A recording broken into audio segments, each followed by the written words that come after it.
দর্শক, আমরা এই মুহূর্তে দেখতে পাচ্ছি যে বিএনপির ভারপ্রাপ্ত চেয়ারম্যান তারেক রহমান তার গাড়ি বহন নিয়ে বরিশালে পৌঁছেছেন এবং কিছুক্ষণের মধ্যেই তিনি স্টেজে উঠবেন এবং তার যে নেতাকর্মী আছে, বিএনপির নেতাকর্মী এবং জনসাধারণকে উদ্দেশ্য করে তার মূল্যবান বক্তব্য দিবেন।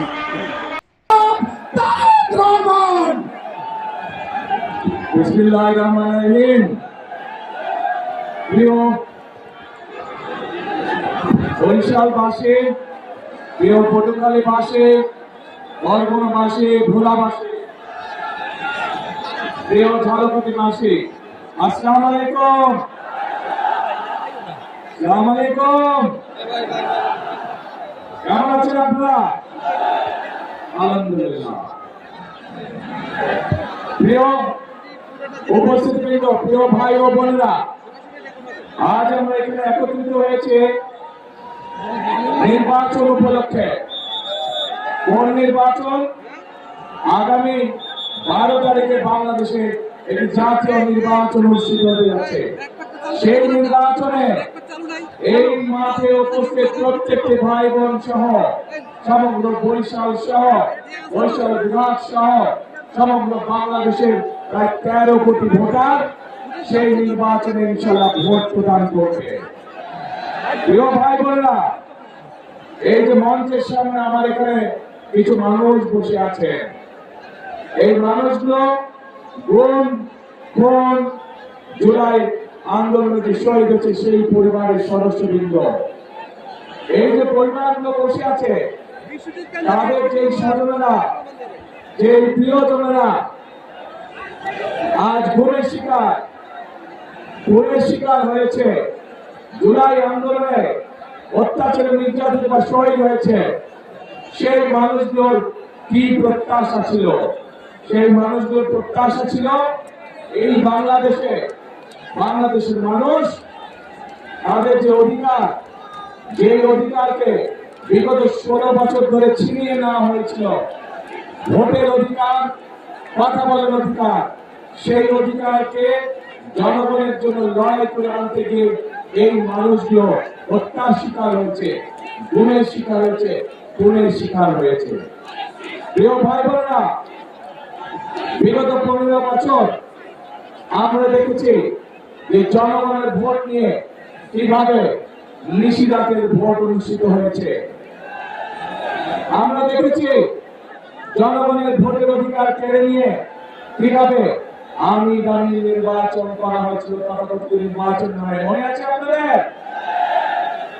কিন্তু প্রিয় ভাই বোনেরা, গত 24 সালে ছাত্র জনতার আন্দোলনের মুখে সেই আমি দামি নির্বাচনের মালিক যারা, নিষিদ্ধাজ্ঞের নির্বাচনের মালিক যারা, তারা জনগণের প্রতিরোধের মুখে এই বাংলাদেশ ছেড়ে পালিয়ে যেতে বাধ্য হয়েছে।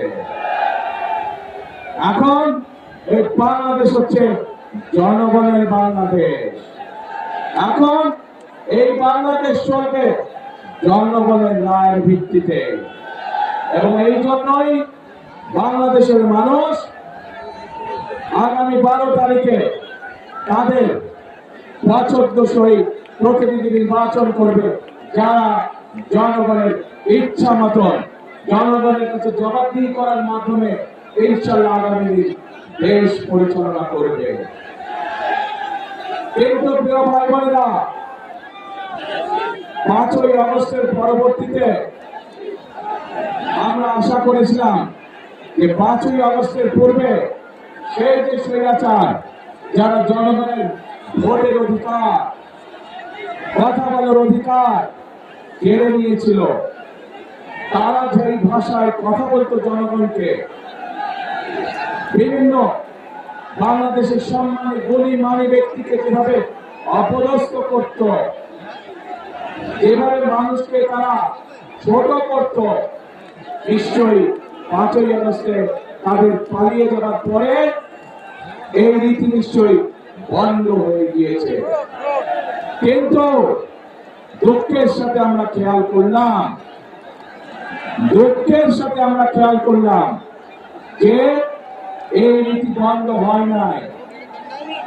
একটি রাজনৈতিক দল একটি রাজনৈতিক দল যাদের একটি অন্য পরিচয় আছে, জনগণ যাদেরকে একটি ভিন্ন পরিচয় চিনে, জনগণ তাদেরকে কি পরিচয় চিনে?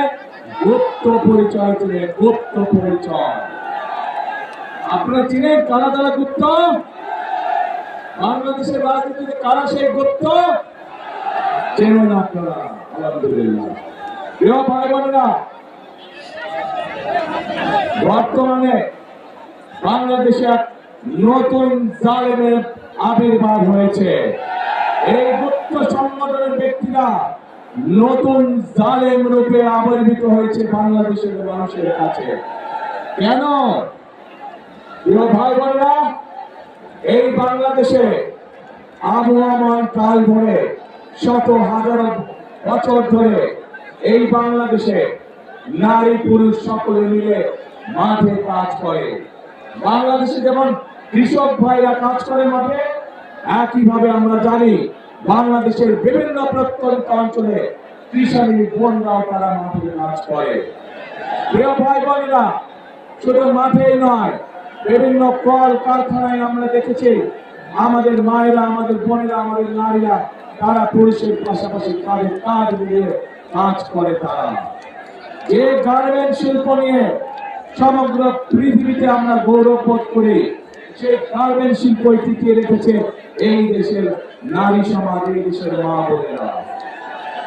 প্রিয় ভাই বোনেরা, আজ আমরা অত্যন্ত কষ্টের সাথে দেখছি, অত্যন্ত ঘৃণার সাথে দেখছি এই যে নতুন জালেম, যাদেরকে মানুষ গুপ্ত হিসাবে চিনে, এই জালেমদের নেতা সে 2 দিন আগে প্রকাশ্যে বলেছে বাংলাদেশের নারীদেরকে সে একটি অত্যন্ত কলঙ্কিত শব্দ দিয়ে ব্যবহার করেছে।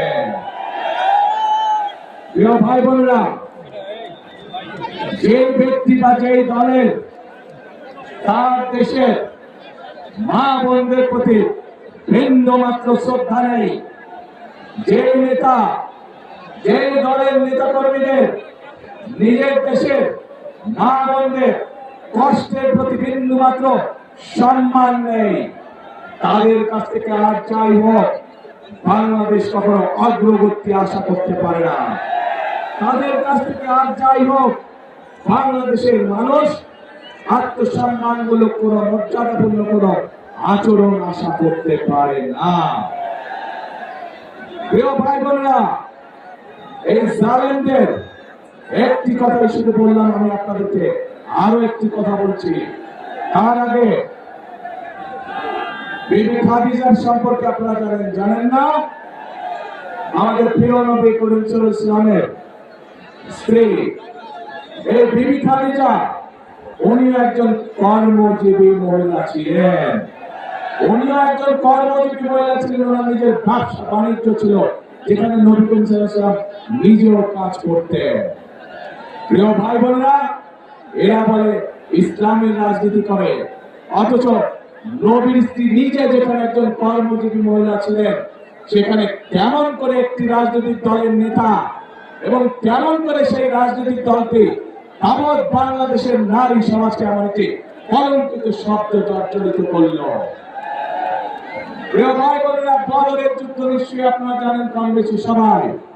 সেই বদরের যুদ্ধে হযরত আয়েশা তার নেতৃত্বে পরিচালিত হয়েছিল, তার নেতৃত্বে যুদ্ধের সকল সরঞ্জামাদি সরবরাহ করা হয়েছিল, তার নেতৃত্বে যুদ্ধে যারা আহত হয়েছিল সেই মানুষগুলোকে নার্সিং দেওয়া হয়েছিল, ট্রিটমেন্ট দেওয়া হয়েছিল।